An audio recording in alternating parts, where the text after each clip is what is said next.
Hi good morning. It's me trader. మన channel యొక్క logo అలాగే నేమ్ని అయితే చేంజ్ చేయడం జరిగింది ఇట్స్ మీ ట్రేడర్ కింద. సో దేనికోసం అంటే ఏం కాదు, జస్ట్ కొత్తదనం కోసం మాత్రమే నేమ్ అయితే చేంజ్ చేయడం జరిగింది. అలాగే ట్రేడ్స్ కూడా ఇప్పుడు రియల్ మనీతో అయితే ట్రేడ్స్ అయితే చేయడం అయితే జరుగుతుంది. అండ్ అది కూడా కన్సిస్టెన్సీగా చేస్తానా లేదా అనేది నా చేతిలో అయితే లేదు.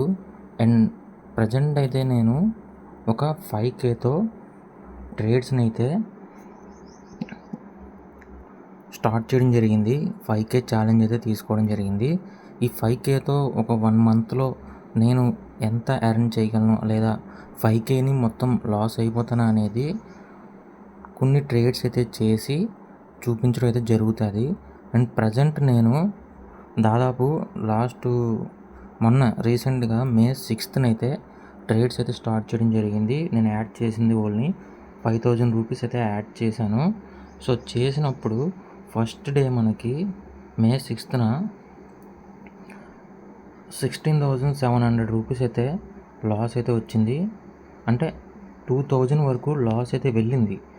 లాస్ట్లో త్రీ ట్రేడ్స్ అయితే చేశాను. ఫస్ట్ ట్రేడ్ మనకి ఒక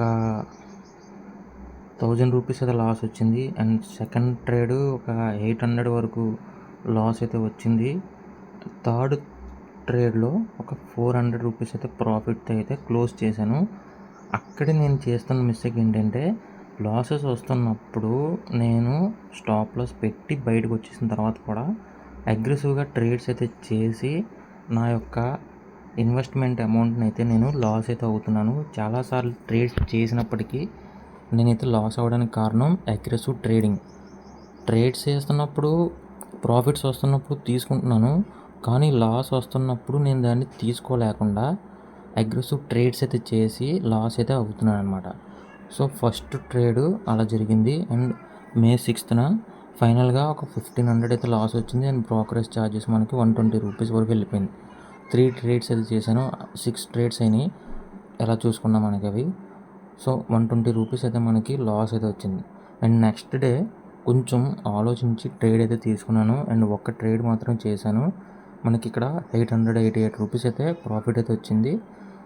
అలాగే బ్రోకరేజ్ ఛార్జ్ ఒక 40 రూపీస్ కట్ అయిపోయినప్పటికీ 834 రూపీస్ అయితే మనకి మిగిలింది. సో ఈరోజు అంటే డే 3 ఇందులో 1,136 రూపీస్ అయితే ప్రాఫిట్ అయితే గెయిన్ చేశాను. అది కూడా సింగిల్ ట్రేడ్ మాత్రమే చేశాను అనమాట.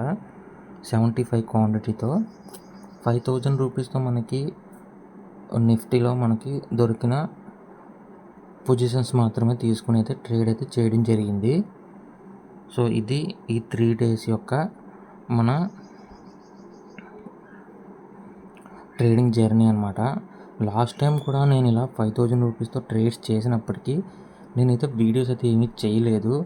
అలాగే ఆ 5,000 రూపీస్తో నేను దాదాపు 1 వీక్లో 4,000 రూపీస్ వరకు అరేంజ్ చేశాను.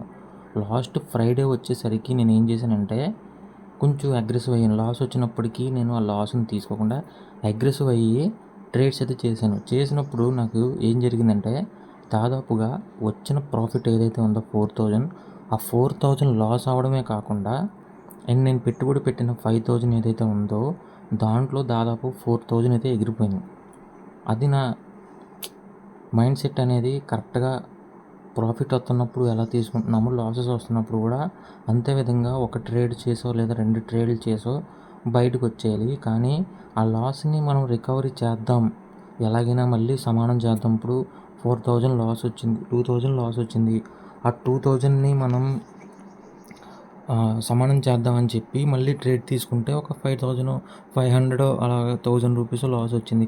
3,000ని కవర్ చేయడానికి మళ్ళీ ట్రేడ్ తీసుకుంటే అలా 4,000 లాస్ వచ్చింది. సో లాస్ వచ్చినప్పుడు నేను అక్కడితో ఆగకుండా ఉన్నాయి కదా, ఉన్న మనీతో అయినా 4,000ని కవర్ చేద్దామని చెప్పి అలా ట్రేడ్స్ చేస్తూనే దాదాపు ఆ 4,000 కూడా నేను కంప్లీట్ చేసి 1,000 రూపీస్తో వెనక్కి విత్డ్రా అవ్వాల్సి వచ్చింది. ఎందుకంటే ఇంకా ఆ 1,000 రూపాయలతో మనం ఎన్ని ట్రేడ్స్ అయితే చేయలేం. మళ్ళీ మనకి మండే వచ్చిన అక్కడితో అమౌంట్ అనేది ఎక్కువ కావాలి. మళ్ళీ దాదాపు 10,000 నుంచి 15,000 మధ్యలో కావాలి. సో మండే ట్రేడ్ చేయడానికి. సో అక్కడి నుంచి ట్రేడ్ చేయడానికి అమౌంట్ లేదు కాబట్టి ఎగ్జిట్ అయితే అయిపోయాను అనమాట. సో మళ్ళీ బ్రెయిన్ అయితే రీఫ్రెష్ చేసుకుని మళ్ళీ ఒక 5,000 రూపీస్తో ఛాలెంజ్ అయితే యాక్సెప్ట్ చేద్దామని చెప్పి మళ్ళీ ట్రేడ్స్ అయితే తీసుకున్నాను.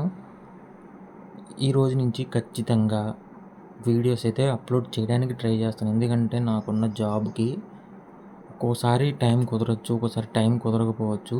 సో ఆ టైంలో నేను వీడియో చేయొచ్చు, వీడియో చేయకపోవచ్చు. వీడియో చేయకుండా ట్రేడ్ చేసినప్పటికీ ఆ టైంలో అక్కడున్న ప్రెజర్కి, అక్కడున్న వర్క్ టెన్షన్కి రాంగ్ ట్రేడ్ తీసుకుని లాస్ కూడా అవ్వే అవకాశం ఉంది. ఆల్రెడీ నాకు ఇది జరిగింది.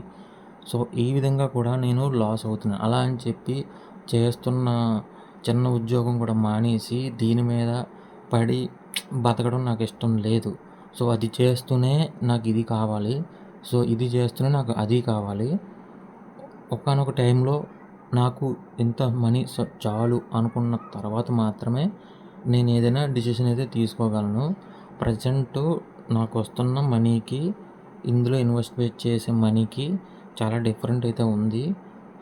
సో నేను ఈ ఛాలెంజ్ని యాక్సెప్ట్ చేసుకుని నేను చేయగలనా లేదా అనే దాన్ని మాత్రమే నేను చూడగలుగుతున్నాను. సో మీకు ఒకవేళ ఈ వీడియో కనుక మీకు జెన్యూన్ అనిపిస్తే కనుక లైక్ చేయండి, అలాగే ఛానల్ని సబ్స్క్రైబ్ చేసుకోండి. కన్సిస్టెంట్గా వీడియోస్ చేయడానికైతే ట్రై చేస్తాను.